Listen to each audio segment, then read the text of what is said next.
driving over a median to make illegal turns, blowing through red lights, ignoring all traffic signals, and ignoring also the safety of the other drivers around. You can see right now, this is scary. This car is now in a very residential area going way too fast.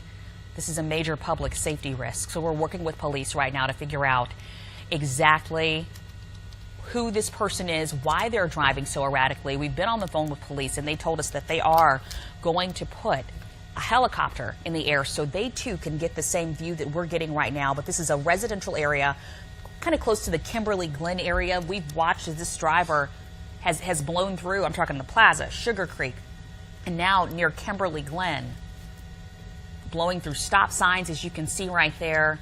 It's not clear exactly where they are trying to go, but we're going to stay on top of this until law enforcement gets this under control. And this is John Paul joining here with Brittany as we follow this chase. And I think she touched on it there. This is a major public safety issue right now, and that is why we are on the air with you here on Channel 9, and we're breaking into programming to show you this. And that is also why you're not noticing police very close to his bumper. They are trying to keep their distance. They do not want him getting any more dangerous as we've watched this chase unfold, getting so close to these other cars, going off the road. This is now Pence Road as we follow this chase, and look at how close he's getting there. Oh, gee, he almost clipped that person. This is a double yellow line, and he almost had a head-on crash as we are watching here with Chopper 9 flying overhead. We are airing this on a delay.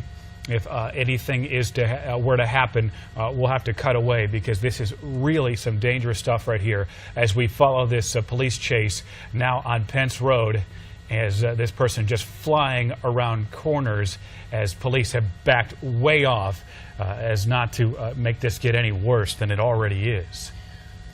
Police have backed off, but the helicopter, the police helicopter, is arriving to get the same view. Again, you can see right there, it completely ignoring that double yellow line, almost going head to head with another car, following traffic laws, going the right direction.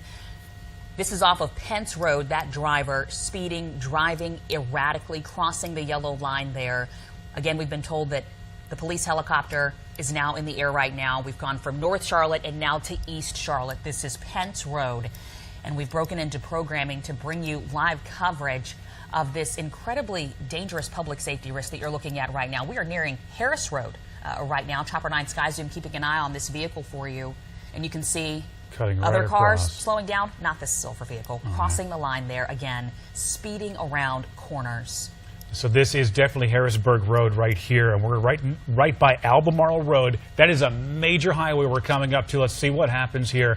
A lot of traffic. He is stopped, going right up on the sidewalks, over the grassy median into a parking lot here of, it looks like maybe a food mart, and then back onto the road. That was a Shell station. Now we're back onto Albemarle Road. Folks, if you are in this area, you know what it is. You need to get out of the way. This person is erratic. They're cutting off vehicles. They're driving over lawns. And now we are on Albemarle Road as this car is picking up speed and weaving through traffic. Another major intersection that we're coming up to, blew right through, almost hit the FedEx truck as they went through that major intersection there. I believe that might have been Dwight Ware Road as the person is picking up speed again on Albemarle, still passing people all over the place. Going at least twice the speed that other vehicles are. This could have a very dangerous result as we watch this driver picking up speed. So far, this driver is still on Albemarle Road. At least people are more spaced out, but wow, you can see right there, half on the road, half in the grassy median. Easily could lose control in that doing whatever he can to just get around people, this driver. But this is a more major road. Imagine going the same speed in neighborhoods. We've seen that so far. And again, if you're on Albemarle Road or in this area, you've got to be careful, and this is why. This silver vehicle we've been watching now for several minutes has been driving this way all over town, and now we're in East Charlotte on Albemarle Road where we've watched as this vehicle has gotten dangerously close to total disregard for cars. other drivers. It's really scary. But we're on a delay, as you mentioned, John Paul, just in case anything does happen. But we also want you to know that we've been in contact with police, and police have put their helicopter up in the air so they can keep an eye on this driver coming up to Lawyers Road right now. This is in East Charlotte near Albemarle Road. The rest of traffic is slowing down a bit, but you can see this car weaving through. Major intersection again. And these other drivers, I'm sure, have no idea why this person is weaving in and out and riding right up onto their bumpers and cutting them off. But another major intersection that we're coming up to, that's Albemarle and Harris there. And then now behind a major semi-truck that's hauling, looks like some culverts there, some cement culverts, and passing that to semi there on the left. As we continue to follow, we've been on the air with you here for a good 15-20 minutes, and this person has shown no signs of slowing down. It's also worth pointing out this driver was doing this a good 10 minutes before we even broke into programming, as we had watched and tried to collect our bearings and get some more information. Now up on that median. Coming up on another major intersection here. It is now 12:55. There is a lot of traffic on the road. A lot of people may be out getting lunch. There goes a police officer you just saw cross over, so they're going to tail him now. As we've seen, they've backed way off, but you just saw a second ago a CMPD cruiser over the median there to get behind him. And I think this situation is just getting completely out of hand. You can see other cars kind of getting wind of what happened. That black car just pulled all the way over, trying to do what it could to get out of this driver's way. Wow. I'm sure people can sense the speed of this vehicle. He's riding people, now getting onto Central. I mean, these are very close, tight areas. We're talking lunchtime right now. Yes. A lot of people out there on the roads. Especially over on Central. Especially over on Central. You've got a lot of pedestrians who go over Central. So, of course, we're going to keep an eye on this. A major public safety risk right now as that car just speeds through. This is inbound Central. We'll be coming up on near the Plaza Midwood area here momentarily, especially at these speeds. This is very dangerous. You'll see a lot of people who will be out walking for lunch as we're coming up on another major intersection. Each one of these intersections is the potential for disaster, as this person, total disregard, weaving through. I believe this might be over by Sharon Amity where he just churned. I'm going to get confirmation on that here in just a moment. But we're in a very congested area of this is Sharon Amity Road right here. We're going to be coming up onto Albemarle Road once again as this driver is picking up speed. Now, there are neighborhoods in this area. There are a lot of neighborhoods in this area, and I believe it's maybe 30 miles an hour, maybe 35. He's definitely doing much more than that. Oh, and then coming up on what appears to be a light, and this is again, Albemarle. Crossing the median, going into traffic, ignoring that red light right there. You can see some of the drivers being definitely caught off guard. Dangerous. We're getting up onto Independence Boulevard. So it looks like he's going to be making his way on Independence because this is where Albemarle and Independence meet. They'll be going Independence inbound. Just a warning to anybody out there, he's almost hit several cars here just in the last minute or two. People have no idea what this driver is doing or what they're capable of. We're getting on to Independence right now as he's passing on the right there. We're going to try and... Wow. Now, of course, Independence Boulevard traffic goes a lot faster. There's a lot more lanes, but this is a busy time of day on Independence Boulevard right now as we watch. This person has total disregard for anybody on the road. Yeah, we do know the police are following from a long distance away. Now, this is about 55 miles an hour right through here, so this driver is probably doing 80 miles an hour if you look at the other traffic, if they're doing the speed limit. And we're going to be coming up onto, we're close to uptown Charlotte here. We'll be coming up onto 277 in no time. No idea what this person's going to do then, but just past Eastway Drive, still inbound, weaving in and almost clipped the back of that truck. And you should know, while you don't see the officers on the screen right now, there are CMPD officers following behind this vehicle, but it's close. You have to make the right call and try not to do anything to make the situation get out of control. So they are following behind. They are tracking this driver, but this driver is going so fast that even it's tough for Chopper 9 sometimes to keep up. You'll notice that the camera has to pull out a little bit. We just passed Briar Creek, by the way. We are inbound Independence right now, following this erratic driver. There's total disregard for other drivers on the road. One wrong move and these innocent drivers could be in serious risk. As we're watching now, speeding along in the far right lane on Independence. The next area that we'll be coming up on will be Charlottetown Avenue. We'll see if that driver might take Charlottetown or not. Otherwise, they'll be going on to 277. So we'll have to wait and see what happens as the driver's weaving all over the road, just changing lanes erratically. And this is Independence. We're going to be coming up onto 277 in no time. No idea what this person is going to do then, but just a warning to anybody out there, he's almost hit several cars here just in the last minute or two. People have no idea what this driver is doing or what they're capable of. But this driver is weaving all over the road, just changing lanes erratically. We're not sure why this driver is running. We're not getting that word from police. We know they've been running the tags. They're aware of why this person is running, but they've not relayed that message on to us, as we are in some thick traffic now. And this is a dangerous area on a normal day. When we come up onto 277, usually in the morning rush, we see crashes here. And we are watching this driver weaving in and out. It looks like they're going to be going to the left, staying on Independence, getting to 277. It's yet to be seen if they're going to be inbound or outbound. And if you are just joining us, we want to let you know Chopper 9 Sky Zoom is following along as this silver car right in the center of your screen has been driving erratically all across Charlotte, from North Charlotte to East Charlotte. Yep. Now on the Brookshire, going at an Outbound. incredibly high rate of speed, speeding 2 to 3 times faster than other cars in this area. This is Brookshire outbound. You can see passing that 3A exit, very close to uptown Charlotte here.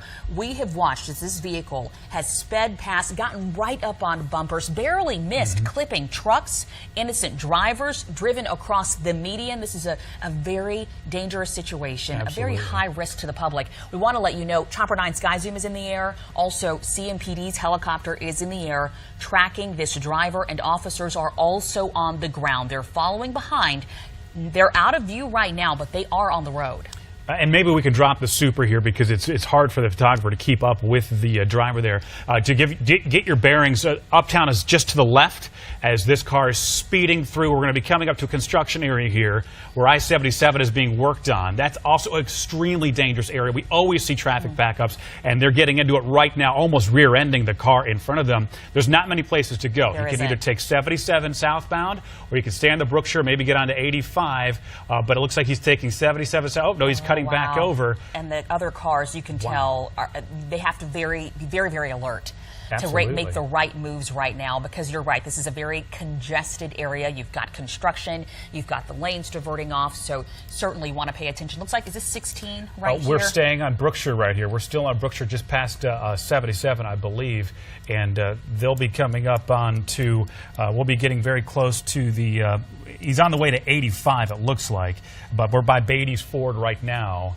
And again, this is going to be a busy area coming up, especially when we get close to 85. If this driver stays on the Brookshire, gets to 85, we always see backups. And you'll also note, we also see a lot of people who are panhandling in that area. They'll be standing in the medians, which is going to be extremely dangerous if this person keeps up this speed and erratic driving. We've already seen them. And drive there, over. you can see CMPD officers to the right there that we just saw. We know that And he several sped up. others have been following in the distance. You can see those still able to break away. A dangerous situation here. The other drivers, you can tell. If that's the normal speed, you can only guess. This car now Twice in the the speed. shoulder, going at least twice as fast as these other vehicles, going toward 85 now. This is on the Brookshire. Getting close. Just barely made it through that very congested uptown traffic. Yeah, and almost hit several cars just in the last minute or so. And it appears that some cop cars might even be positioned up ahead Right. of this vehicle right now, but they are making Here we the decision go. not to tail this car incredibly close. But do know CMPD officers are there. Yeah, this is 85 right here. We'll see what happens. There's some people standing right there, as I'd mentioned, on the median, almost rear-ending that car. And it looks like they're going to be getting onto 85. They'll be my getting onto goodness. 85 southbound, going by those cars. And there's a car carrying a Bobcat on the back of it, and just speeding up, zipping right there onto 85, another congested area. Now we're going 85 southbound, as there's another, it looks like another officer was on the side of the road. This is extremely dangerous as we get back into this traffic, and we know as 85, as you move down 85, it is very congested, usually all the time. And so we're going to see what unfolds here live with you as we watch this dramatic chase unfolding. We're seeing it as you're seeing it. And these are high speeds. This is extremely dangerous. We have our chopper in the air. We also know that CMPD's police helicopters in the air tracking this driver as well. We don't know why they're running, but this has been a wild chase through and through as this driver is speeding down 85 southbound. Looks like we just passed to 27, which would be Freedom Drive. And we are getting into a straightaway. Now, when we get over into the Gaston County area in 85, many of you might be familiar with this, it is always extremely busy. We'll be going by the airport. Not sure how that's going to impact Chopper 9 or the police helicopter. Many times we'll have to clear it, of course, with air traffic control so we don't interfere with the flight pattern in this area, but that we'll keep an eye on it as long as we can. I know there are some points where the tower will tell us to stop, so just hang with us and we'll see what happens next. There are ways, of course, to get around that air traffic. We might lose the driver for a minute, though. Right. Chopper is actually checking air traffic right now just to make sure we're in the clear there. But again, if you're just joining us, we have been following this silver car right in the center of your screen there, speeding throughout Charlotte, now on I-85 going toward Gaston County. If the speed limit there is 65-ish, let's say the average driver is going 65, 70 miles per hour, you can tell this driver speeding at least 15 to 20 miles faster, blowing past every vehicle here. Because this is a highway, you know, it's scary. Everyone's going fast. Exactly. And so one wrong move, getting too close to a vehicle, could obviously cause a lot of harm. It would probably be fatal if this person crashed at these high speeds on I-85 as they're just passing all over the place. Let's just hope they have good tires, because he could lose control at any second and spin out and take another innocent driver out with him as we're watching. Now, we're right by the airport. Chopper 9 has been checking with the tower to make sure that we have clearance to go by there. We don't want to interfere with any sort of flight patterns. We know this is an area where a lot of planes will be coming and landing, and you see the police helicopter just zip by the screen there. This driver in the far left passing lane. We're coming up onto 485, another congested area of Charlotte. This is West Charlotte now, just north of the airport. As we have been watching, it looks like the chopper is hanging back a little bit. We are dropping out for a moment as we are waiting for some air traffic to land in front. So we're going to use our camera the best we can to keep an eye on this. You know, this is just the reality when you're dealing with this kind of thing, and air traffic around the airport is very busy. So we're going to keep an eye on this, and it looks like this person is getting into the far right lane, but they're staying on 85. So they'll be crossing over the Catawba River momentarily, getting into Gaston County. And that is a very busy area. All these people are merging into traffic, and they have no idea that there's someone on the run right now, eluding police at extremely high speeds, erratic, with total disregard for any other driver on the road right now at 1:07 in the afternoon. You can tell that we are now way back. Of course, we can catch up, but it looks like they might be taking this first exit. We'll keep an eye on that. This would be Beatty Drive if they take the exit. It looks like they're getting back to the left lane, and as soon as we get the clearance to go, our chopper will zoom right back over there, and we will continue to follow this chase with you live right here on Channel 9 as we have been covering this now for about 20-25 minutes. We want to go ahead and get some perspective on this. We have police expert Scott McClatchy on the phone. Thank you so much for joining us. From a law enforcement perspective, talk to us about how they're trying to tackle this, keeping public safety in mind. Been held up by the air traffic at Charlotte Douglas, but if you're just joining us, this is the chase we are following. Oh, now we're back. We are back up live, and it looks like law enforcement is now in the scene right now. We've been watching as several law enforcement vehicles have been hanging pretty far back, but if you look up there, it looks like you've got lights flashing, you've got sirens flashing. It looks like they may have this vehicle stopped. They're at the very least stopping traffic at this point. Scott, are you still with us? I am. And you're watching this with us, correct? Well, the feed that I have now has gone just to the newsroom anchors. Okay. I don't have the video. It should catch back up in a little while. It looks as if there are, is that the car or a law enforcement vehicle right there? It looks like this silver car that is pulled over to the side could be the silver car that we've been following. To help. Yeah, okay, so the car is off the road now. Waiting to see if the person comes out. I'm seeing now a state trooper from an unmarked unit run up into the tree line. Right. Again, very, very scary because you don't know if this person is armed, if this person is frightened, is scared, is maybe fatigued, may try to hunker down in some leaves, and may just be waiting to ambush someone who comes along. We've seen that before, unfortunately, in North Carolina, up in, I think, the Burt County area several years ago. You had an officer basically assassinated by someone who did just that. But I can see movement, I can see running. My prediction is this person will be apprehended one way or the other. There's just no way that they're going to outrun law enforcement in daylight in Right. what are generally favorable conditions here. Yeah, without the foliage on the trees, air support's going to be able to help out. This is right near McAdenville Road. Unfortunately, this means it's right near some neighborhoods. Right. Scott, what do they do in an instance like this? This is exit 23 near McAdenville. What kind of resources are put in trying to perhaps warn innocent people that could be here? And it depends on each municipality in jurisdiction is going to be different. I do not know how. I know in Gaston County, most of the agencies participate in a communication system that is operated by the county, and so depending on how they're set up, they may have a reverse 911 system. A reverse 911 system can identify a particular neighborhood and can basically initiate a call from law enforcement, from communications, that rings everybody's phone and can have an automated message and say, this is Gaston County Police or Communications. Be advised, there may be an armed suspect fleeing from police, last seen at such and such location approximately 5 minutes ago, headed towards your neighborhood. Please remain inside, lock your doors, keep an eye out, report any suspicious people or activity immediately to 911, and then just hope that there is no intrusion by the person into an area where public safety is going to be further compromised.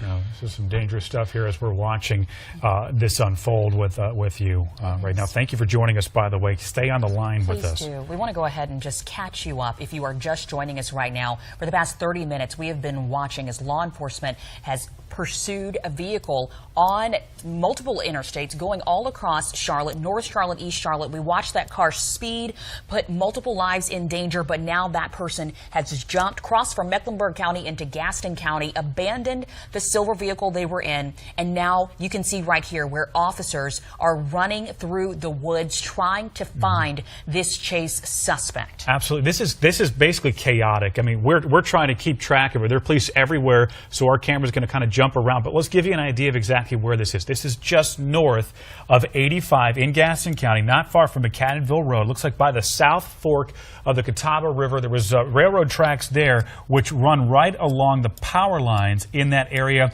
This is pretty sparsely populated. However, there are a few plants over in this area. There's an HP plant by there.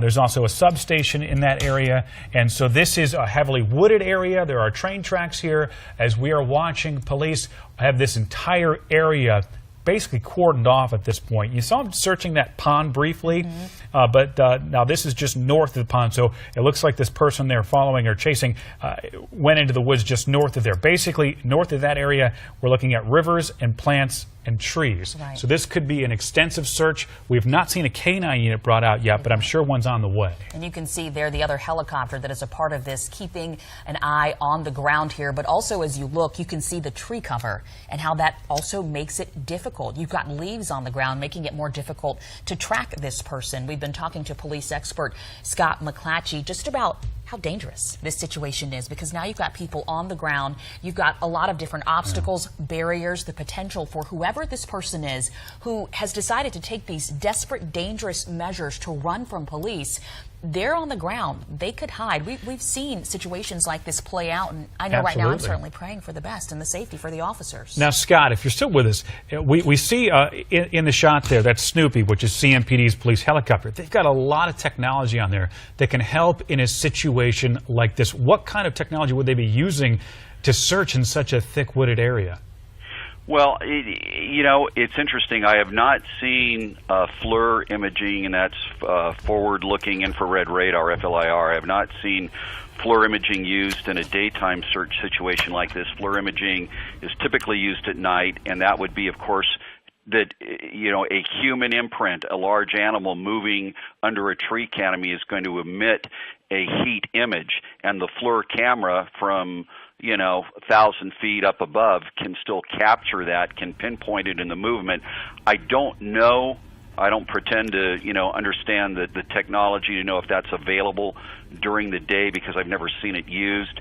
Obviously, if that was available, then you could actually see movement by virtue of a thermal image when you could not even see the actual person or animal moving. And another question I have, do we know that there was only one occupant of that vehicle, or could we have had multiple people fled? Really good question, and we do not know the answer, unfortunately, because our chopper had to hang back because of the air traffic. We do know there's a neighborhood that they have now some officers going to that's butting right up against there. That we're talking Costner Avenue, Dogwood Drive, McAdenville Avenue. There's a small neighborhood in there right by some plants in this heavily wooded area. So if you're at home and you live in that neighborhood, make sure your doors are locked. You'll probably notice police in that area. Call them if you see anyone suspicious running through your yards. As we continue to track this police chase now at about 40 minutes from start to where the driver dumped the car along 85, which is probably having some traffic issues now if you're going to be headed out in the way. But I guess the good news in this situation is that the public on the road is no longer at risk, because there were so many people put at risk with this driver driving the way they were weaving in and out of traffic, almost hitting and causing several accidents. But now, of course, we have law enforcement officers at risk as they go through the woods, and then these neighborhoods at risk as well, because we don't know what this person's intentions are. So many unknowns right now as we look, as Chopper 9 pulls out and shows you this vast area. All of the trees here, you've got reservoirs, you've got industrial buildings in this area. We have now been on the air more than 30 minutes. Half of that, it looks like they have someone in custody right now, someone detained after this very scary chase, not only on interstates, but also through the woods. You can see right now officers calmly walking with what appears to be the suspect in handcuffs right now. A peaceful ending. And if you were watching with us, I was very concerned that this would be ending with medic on the scene and someone seriously hurt. But we're seeing, as Brittany just said, they're calmly walking, the driver in handcuffs, or at least the person we suspect was driving that vehicle. As police are walking him over to a cruiser, they'll debrief. Now, we've got our crews all over the place right now, and we're going to be talking with police. We're going to have so much more on this as we find out why was this person running, and get a little more information on the chase itself and just how they were able to find him, because there's so many crews in that area. Our chopper wasn't able to zoom in and capture the actual arrest itself. We'll also have to make sure there was no one else, but again, it does look like the activity has calmed down, and you have the officers there. They appear to be safe. You just saw their helicopters zoom by. Accused in a double shooting in this wild chase faced a judge. Chopper 9 Sky Zoom captured the car weaving in and out of traffic yesterday afternoon and actually helped police to track those suspects down. Eyewitness News reporter Glenn Counts spoke to a CMPD captain who was in the thick of all of this yesterday. Glenn? Well, Scott, police say that between the shooting and the chase, we're really lucky someone didn't get killed yesterday. Now, believe it or not, one of the suspects has already managed to bond out of jail. We tried to ask him about yesterday, but he dodged our questions. The chase was harrowing with numerous close calls. These guys had zero regard for anyone out there in the public. Captain Jonathan Thomas is with the Metro Division. Normally, captains don't get involved in chases, but yesterday he was in the thick of it. The suspects ended up getting apprehended in Gaston County. One of the reasons they didn't get far after they allegedly shot 2 people, including a pregnant woman, is because our chopper pilot Andy Holt and photographer Andrew Perdue spotted their getaway car and tailed them until police arrived. And there wasn't a police presence around that car for several minutes. And then Channel 9 did a great job relaying the information on the suspect vehicle from the shooting to our helicopter unit and units on the ground. Both suspects were in court this afternoon. Rico Perry had already bonded out. He has a long record, including carrying a concealed weapon, assault on a female, and assault with a deadly weapon. We tried to talk to him and the sister of Taja Quarles, who is the other suspect. They declined, and the sister performed a rap tune and flashed a big wad of 20s. In court, she told the judge that the shooting was revenge for a robbery. Something that happened months ago, where, you know, it's not a shooting in the heat of the moment or anything like that. Well, fortunately, the victims are expected to recover, but for now, no condition report is available on them from the hospital. Reporting live from the Mecklenburg County Courthouse, Glenn Counts, Channel 9 Eyewitness News.